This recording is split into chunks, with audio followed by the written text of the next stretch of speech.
Well, good morning, y'all. Good morning. Good morning. Welcome to Christ City Church. My name's Andrea. I'm one of the pastors here. I'm glad to be with you this morning. It's been a minute, I feel like, since we've had this kind of a chat. It's been just a couple of months. So yeah, I'm so happy to be with you this morning. I want to wish a happy Father's Day to the dads in the room this morning. Yes. I do have a dad, and I'm a partner to a dad, but I am not a dad myself. But I hope that you are celebrated today, dads. Your role is really important. The presence of fathers in a family decreases the likelihood of poverty. It increases graduation rates. Research indicates that the increased presence of dads in a neighborhood has an economic uplift on the lives of other children in that neighborhood collectively too. And the presence of dads in the lives of other children as mentors and as positive adult role models contributes to the increase in developmental assets in the lives of those young people. And these stats hold across race and across class. I know that holidays like Father's Day can bring up some mixed emotions and emotional responses in many of us because of our experiences with our own dads. And I just want to remind us that grief and lament and celebration can all be held together. Celebrate, uplift the dads in your life today, where you can. While it's not the only descriptive metaphor for our relationship with God, God as our Father is certainly a significant one. And I hope that as we remember and as we celebrate today in whatever ways that you're doing that, that you are reminded that we are pointed towards our Heavenly Father who loves and delights in us. So happy Father's Day. Okay, I'm going to say something that might be controversial. I'm not like a big, huge fan of road trips. Is that controversial? How many of you like a road trip? See, that's a lot. That's a lot. Okay, listen, I'm like okay with a road trip. Like it's okay. Historically, they're not my fave. They're not horrible. If you know my husband, Drew, he's a big road trip fan. He grew up doing like long cross-country trips with his family, like 6 people in a van for like, I don't know, a week. So he's been trying to get me on board for years. Like, come on, it's a road trip. So Drew's dad's side of the family does this big family reunion every 3 years, and they do it in Colorado. And at this point, I've been to several, and we've always flown. Okay, we've always flown to Colorado. So this year of the year 2024 is a reunion year. It's come back. And when New Year's rolled around this past year, Drew started to campaign for a road trip. And I was so against it, okay? Like, come on. It's like 30 hours of driving if you don't stop. Like 30 hours in the car driving. So he was strategic in his campaign, okay? Which, fair. We took a test trip, like a test road trip. In the spring, we went to Ohio and Pennsylvania so that we could get in the path of totality during the eclipse. Okay, I was skeptical. We've done road trips like of that size before, you know, like the Northeast. We've done that before, but like we've got like a preteen and a teenager now. It's a different season of life for us. Like nobody naps in the car anymore. It's different. So I wasn't really sure what we were going to get ourselves into. I will say, it ended up being really great. Here we all are in the car. Yeah. I credit mostly Bluetooth headphones and the full discography of Taylor Swift being available on Apple Music. Thanks, Taylor. Because of those things, like Drew and I were actually able to have like full-length, serious conversations for many minutes. What was that? We also, and then the 4 of us as a family, like we listened to music together. We curated like a family playlist. We stopped at some random, interesting places. Along the way, we had so many snacks and like the time passed. So that's a win for Drew. Way to go. Win for Drew. So then when we were thinking about Colorado, we're like starting to plan, and Drew's like calculating the cost of what this trip is going to cost. And he realized that it would basically cost like the same amount of money for all 4 of us to fly to Colorado or to drive. So the money's not really a factor anymore. I think that he cinched the deal when he told me, well, one, that we'd only drive one way and then we'd fly home. That was a huge part of that, I just want to say. But I think he cinched the deal with driving when he told me that it would cost the same amount of money, but driving would actually give us almost a whole nother week of just being together. That the time in the car counted as vacation too. And I was like, well, when you put it that way. So needless to say, we are going to be driving to Colorado in just a couple of weeks. We're going to take our time. I think we're even adding a few hours in order to do more fun stuff. Yeah, we're going to see some people. We're going to stop and do some fun things. Maybe I'm just coming around on road trips. I don't know. But I think that there was something in this process for me about realizing that unlike the way that I think of the goal, we just got to get to point A, point B, the most efficiently, that maybe that's not the goal. That maybe vacation is vacation doesn't start till you get there, But maybe the trip is part of the experience too. It's part of the fun too. It's not just this period of time that's just meant to be tolerated and then erased from your memory, It's just as important for memory shaping. It's just as important for memory making as the destination itself. Maybe I'm realizing that. But we together are in a series right now called Pilgrim Songs, Psalms for the Journey. And if you've been with us for the past couple of weeks, we're walking through a collection of psalms called the Psalms of Ascent. So the Psalms of Ascent are 15 of the 150 psalms. It's Psalm 120 through 134. And each of these psalms includes in its title, in its Hebrew title, this specific title that says a song of ascent. A song of ascent. Now, these are songs that were used by the people of God as they made their pilgrimages to the holy city of Jerusalem. Biblical scholars, when they talk about the Psalms of Ascent, point to these particular psalms as songs of pilgrimage. They're like voices for the journey, or pilgrim songs, as we've named our series, Pilgrim Songs. The Hebrew title for a song of ascent related to the pilgrim's ascent to Mount Zion in Jerusalem for worship, of Mount Zion to Jerusalem for worship. Now, the nation of Israel in the Bible probably made this pilgrimage a few times a year for feasts. So feasts that maybe you might have heard of, talked about in the New Testament, and the Old and the New Testament, like the Feast of Unleavened Bread, that's also known as Passover, the Feast of Weeks, that's also known as Pentecost, and then the Feast of Ingathering, or the Feast of Tabernacles, in which their 40-year journey in the desert after leaving Egypt was commemorated really specifically.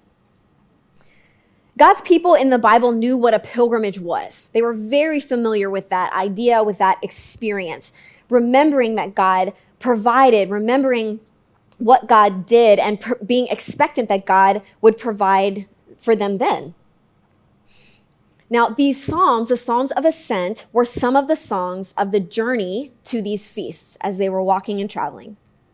And these songs were also likely to have been among those sung by the returning exiles from Babylon as they ascended the mountains to Jerusalem to return home. These are significant songs of people on a pilgrimage. I think, too, what makes these psalms and all the psalms significant is that they speak of the human experience. They give voice to the human experience, and particularly here, to the human experience of what it means and what it is to journey with the Lord. I think it is important to remember that these psalms were written, they were sung in a very specific context. That's not our context, right? And we do have much to learn, and there are things for us to glean from reading them and singing these songs ourselves, from following in the footsteps of those who have journeyed with God before us. And that's one of the things that I think I appreciate so much about the Bible, even in all of its complexities. There's a lot of hard things about the Bible. One of the things I appreciate is that we actually get to experience the community of God with people who have lived thousands of years before us, right? We talk a lot about the value of community here, and I think that the Bible offers us that. People who were just trying to figure it out. They were looking for God in their context. And we're able to see a wider perspective of how God works in the world, how God works in humanity. We get this sense of what God was doing then, and therefore maybe what God might be doing now. I mean, our faith life is a journey. That's cliche, but it is. Faith has been likened to a pilgrimage historically by many different communities and in many different contexts. And we're fellow pilgrims. We are traveling alongside others who are looking for where God might be found. The pilgrimages of the nation of Israel were physical journeys that held great spiritual significance.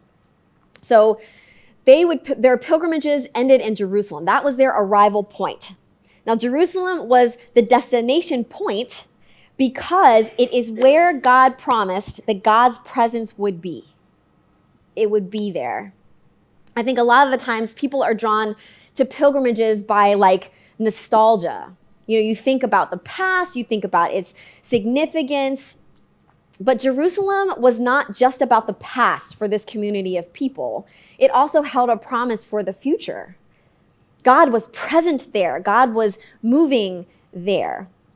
So then to ascend then was to go up to where God was, to ascend.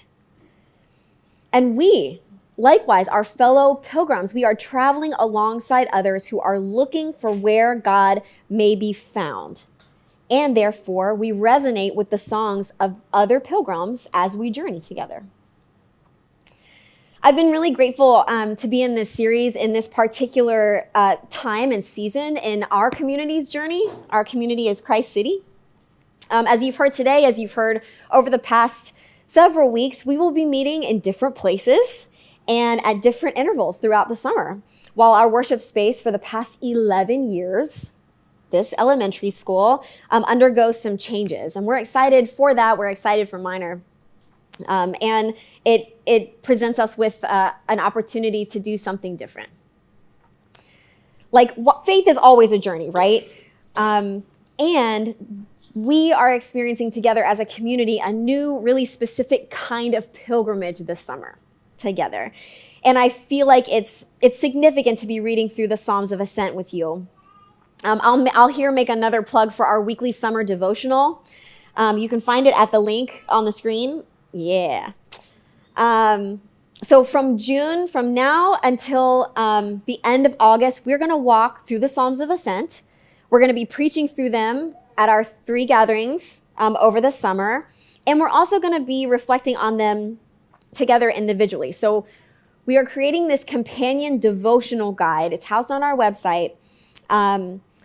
It includes articles that are written by you, by the Christ City community. I think there are like 15 or more folks who are contributing to this devotional.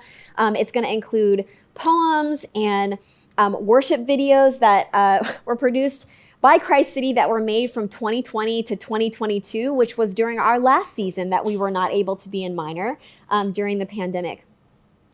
And again, the aim of all of this is that we, like the psalmists, can consider our joys and our sorrows, that we can consider our disappointments, our hopes along the way, and that we may arrive in a place together that's filled with joy in a God who is present and who is trustworthy.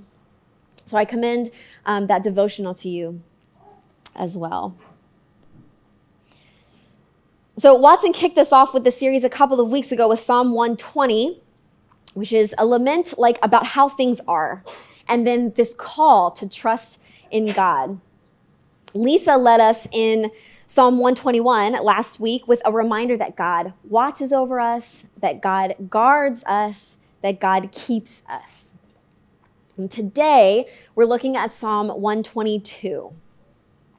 Now, the Psalms of Ascent are not necessarily compiled in some kind of chronological order. They're not in order of how or when they were written or how they were meant to be used necessarily during any part of a pilgrimage. Looked at as a whole, though, they can sort of be categorized into sections of the Psalms of Ascent. So these first 3, 120 to 122, they sort of serve as an introduction and sort of a whole overview of a pilgrimage in these first three. So Psalm 120 asks the Lord to deliver the psalmist from the current place. Like it's a song to be sung in departure from a place of darkness to ascend to a place where God is. So it's like the leaving psalm. Like everything's bad and hard and we're leaving. So then Psalm 121, the next one, is a song while on the journey. We're on our way, we're in the hills, we're looking up to the hills that represent both danger and hope. And in this song, we're being reminded that God keeps us as we go out, God will keep us as we come in, and God will keep us in between all of those things too. So then Psalm 122, today's psalm, I think can be read as a song of arrival. So we've done like the departure psalm, the here we are on the way, and then Psalm 122 today is we have arrived. We've arrived. This is Psalm 122. I was glad when they said to me, let us go to the house of the Lord. Our feet are standing within your gates, O Jerusalem. Jerusalem, built as a city that's bound firmly together. To it the tribes go up, the tribes of the Lord, as was decreed for Israel to give thanks to the name of the Lord. For there the thrones of judgment were set up, the thrones of the house of David. Pray for the peace of Jerusalem. May they prosper who love you. Peace be within your walls, security within your towers. For the sake of my relatives and friends, I will say peace be within you. For the sake of the house of the Lord our God, I will seek your good. Psalm 122. So we see this is a song of arrival. In verse 2, the psalmist has arrived in Jerusalem. Our feet are standing within your gates, O Jerusalem. We are here. So these first three psalms of ascent have led us through the pilgrimage journey. So today we sing a song of arrival. A song of arrival. So a couple years ago, Drew and I decided to take a big trip out west and to bring my parents along. My parents have never seen the West Coast up until that point. So this was like a big deal trip. So the planning started like the year before, coordinating flights and hotels and cities and all that stuff. And then eventually we actually added another family, a family of friends to the trip too. So there was just a lot going on, like a lot to coordinate. So somewhere along the way in this planning process, I began to grow in anxiety, which is not unusual. But I started to get anxious really specifically that this trip wasn't going to happen. Like I was worried about the logistics and the money. And then I really got worried about everybody's health. Like, what if we're not all healthy? What happens? What if we can't take this much time? What if just things don't work out? And I realized at the time that we were planning this trip that it was beginning to function as a bit of a pilgrimage for me, this particular trip. So I was like, who knows? Who knows what time and like circumstances can bring? This trip could be once in a lifetime with my kids, with my parents, neither of whom have ever seen the things that like we're gonna go see. It was a huge deal to me. And I feel like I had created this really specific like arrival moment in my mind. Like I would know that I had arrived on my pilgrimage when I took a picture of my parents and my kids at the Grand Canyon at sunset. Okay, this is super specific, okay? Super, super specific. Now, some of you may remember this. So many of you were praying for me because of how anxious I was about this freaking trip. So many of you were praying for me and you were asking me about how I was feeling leading up to the trip. And I know I told all of you who asked me, when you see me post this picture of my parents and my kids at the Grand Canyon at sunset, you will know that I have arrived and I have begun to relax. But I will not relax until that happens. It's funny because it turned into the way, this picture turned into the way friends were praying for me as I prepared for this trip to have this really specific picture happen to arrive at this very particular memory, this particular place that represented a lot to me on this pilgrimage. I am happy to say that I did arrive at this destination I set out for. Here's the picture. Right? Thanks to Drew. Drew planned the whole trip. I shouldn't take any credit for it. I just was over there worried, like biting my nails, and he was doing everything. I had a great trip with my parents, creating memories for me, for my kids, that we will cherish forever, truly. And this picture represents a lot for me. It represents this arrival, an arrival of a place that like was hard work to get there. I was so relieved that like we had made it happen, that I made it. Oh, arrivals. We love arrivals. But interestingly, last year, we started talking about another trip. And this new destination has like been developing in my mind. And it's so funny because when we were planning this trip, I was so like, this is my once in a lifetime deal. I want this picture. This is my pilgrimage. We will arrive here and we will be done. And we're not done. Something else has been developing in my mind. We're talking about a new trip. A new picture will come. You'll all hear about it, I promise. But arrivals are never final. I think we get that in our mind a lot, that we're like, I just got to get to this one spot, and once I get there, I'm good, feeling good. But they're never final. While we are living this life, we are always in the process of journeying, of pilgrimage, whether it's leaving somewhere, whether it's ascending or arriving. We are always in one of those spots on the journey. Reverend Dr. Renita Weems wrote a book called Listening for God. And in it, she writes that maybe our spiritual journey of faith, we think about it as linear a lot of the time, but actually maybe it's not. Maybe it's actually circular and cyclical. This is her quote. "We are never as far along as we think because the spiritual journey is circular. We are always repeating ourselves. We are always returning to old themes, re-examining the same issue from a different angle and from the vantage point of a different season. We don't move on. We just return wiser. We are always journeying, which means we are always arriving.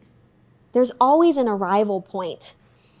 Walter Brueggemann describes this exact cyclical journey as regularly finding ourselves in one of three places. We're either in a place of orientation, in which we're like familiar, we're settled, we're oriented to the place. A place of disorientation, in which we realize we're in transition.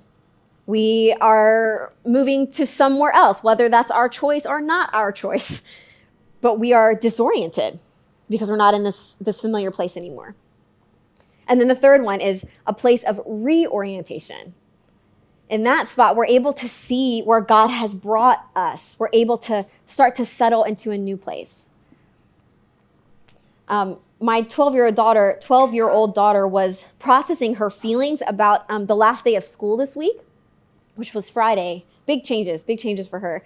And I asked for her permission to share the way that she was describing her realization of change and this particular cycle, because I just thought it was so good. She was just processing out loud, and she said, you get to a place that's like comfortable for you, and you like it, and it's like regular, and then something changes, and then you have to be uncomfortable again, and you have to do all this work for it to feel normal again. And I was like, that is a really good way to put what I've been studying this week, and you don't even know. My gosh. But we are always journeying. Always. We are always in one of those spots. And Walter Brueggemann writes that there are psalms that like match each of these seasons in that cycle, that the songs of other pilgrims are a resource for our own pilgrimages of faith, for our journeys. They give voice to our experiences and how we engage with God along the way. Songs of faith and pilgrimage from the past become expressions of living and vital faith and pilgrimage in the present for us now. Now, I'm not sure where you might find yourself in this pilgrimage cycle, but I think that our psalm today, Psalm 122, has a little bit of guidance for us. I think it is actually a song for us to sing as we have arrived here today Our last Sunday here as a community before we adventure out into the city for the summer, even as we consider where we are individually, what arrivals we're experiencing, what arrivals we're looking towards. So this particular Pilgrim song, Psalm 122, it kind of breaks down into 3 parts.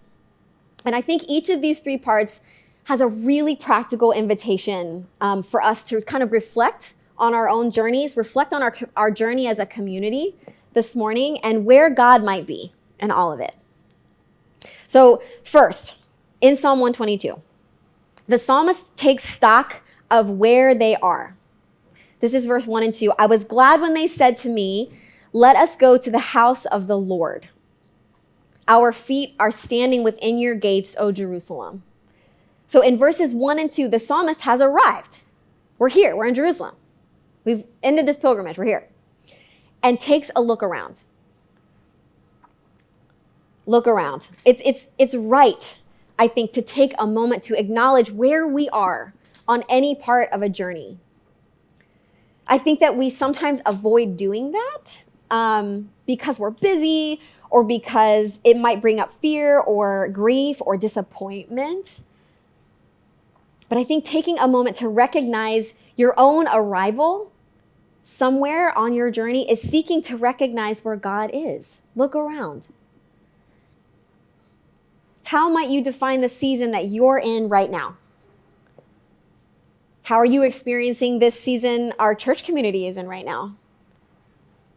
What might God be doing? Look around.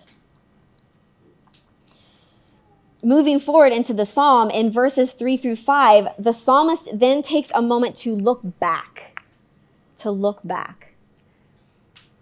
They take a moment to acknowledge the importance of where they've been and the significance of the place in which they have arrived. I think looking back to acknowledge where we've come from, where God has led, where God has been, that's where gratitude and praise and trust grow. Take a moment this week. I would encourage you, maybe in a devotional time or on your way to work or one night before you go to bed, on your lunch break, over your morning beverage, whatever sort of that looks like for you. Look back. Name where God has been at work. Where have you seen God's faithfulness? Where have you seen God's guidance and love in your life? So as we sing this song, we look around, we look back, and then in the final verses of Psalm 122, we look forward. So in the last verses of this song, the psalmist offers prayers for the future peace and prosperity of the place where they have arrived, which is the place where God is. Verse 6, pray for the peace of Jerusalem. May they prosper who love you. Peace be within your walls and security within your towers. For the sake of my relatives and friends, I will say, peace be within you. For the sake of the house of the Lord our God, I will seek your good. So we take stock of where we are, we look back, and we remember where we have been, and then we continue to look forward to the days in which God continues to fulfill God's promises. In this community, we often talk about the nature of the kingdom of God as a now and not yet. There are things about the kingdom of God we experience now, it's here now, and it's also not yet here. I think this is what the psalmist invites us here to do. The psalmist has arrived in a place where God has promised God's presence, and still they pray for its thriving and for its good. What future is God inviting us into? What are our hopes? What are our prayers? What do we feel called into in this upcoming season? To sing this pilgrim song while we journey is to reflect, it's to remember, and it's to hope. How are we singing this song together as we journey? How are you singing this song in your life? What does it look like? As I close today, I want to offer us the invitation in the first verse of our psalm today. This is verse 1 of Psalm 122. I was glad when they said to me, Let us go to the house of the Lord. Now, again, the house of the Lord refers back to the promise of God's presence being in Jerusalem. Let's go. The psalmist is recalling in these verses, is recalling the exhortation of their community to go to the house of the Lord, to journey, to take a pilgrimage to where God has promised to be, to where God can be found. I think, church, this is our invitation today. And as we look towards this adventurous summer, as we consider the places where we are in our lives, let's seek God. Let's seek the places where God is at work. And there's an intention to saying yes to this invitation.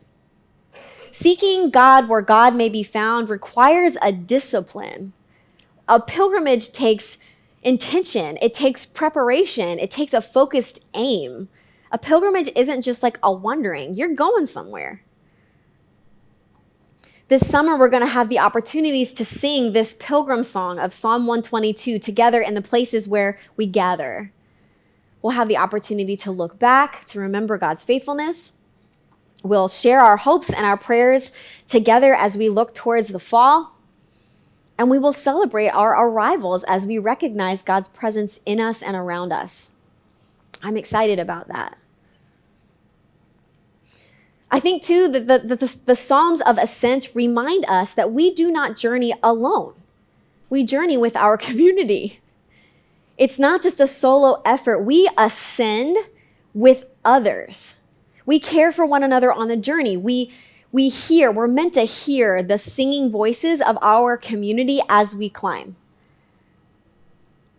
And Christ City, this is not a new thing for us. Many of us here have been journeying together for quite some time. Church, we journey together when we dedicate babies and when we clean out art room closets. And we journey together when we celebrate baptisms and when we make space for those who are grieving. Journeying together is celebrating new jobs. It's feeding one another when we're sick or when we're really busy. It's advocating for affordable housing. It's making sure kids have the supplies and the resources they need to go to school. Journeying together is doing the regular life stuff all together, all the while pointing one another towards Jesus, reminding one another of where we are headed. Like this psalm says, calling each other to go to the places where Jesus is found. This summer, our pilgrimage path will look a little bit different. It's going to take us to some different places along the way. It's going to take us to baseball games and picnics and brunches and worship nights, and we'll journey together through text message, and we will work together towards justice in the city that we live in. This is our invitation this morning.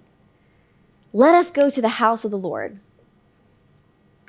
This is a call to draw near to Jesus, to draw near to one another, to the places where God can be found. Where can God be found? Let's ask each other that question. Where can God be found? Let us go there, and let's go there together. Will you pray with me?